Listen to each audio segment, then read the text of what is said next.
how fireworks were first invented. Fireworks were never meant to be entertainment. More than 2,000 years ago in ancient China, alchemists were experimenting with chemical mixtures. Their goal was not celebration. They were searching for an elixir that would grant immortality. Instead, they accidentally invented gunpowder. Gunpowder is a mixture of sulfur, charcoal, and potassium nitrate. When ignited, it burns extremely rapidly, producing expanding gases, heat, and bright sparks. The explosion startled early experimenters, but it also fascinated them. At first, people filled hollow bamboo stalks with this mixture and threw them into fire. The bamboo exploded with loud cracking sounds. Many believed the noise scared away evil spirits. Over time, the mixture was packed into paper tubes to control the explosion.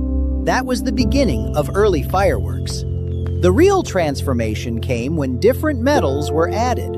When certain elements are heated, their atoms become excited and release energy in the form of light.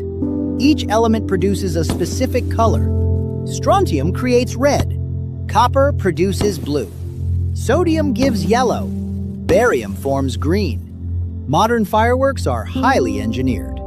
Inside each aerial shell are carefully arranged pellets called stars. When the shell explodes high in the sky, those stars ignite and spread in symmetrical patterns. The design depends on how those stars are positioned inside the shell. There is a lift charge that launches the firework upward. A timed fuse ignites the bursting charge at the perfect altitude. What began as an accidental chemical reaction evolved into a blend of chemistry, physics, and artistic design.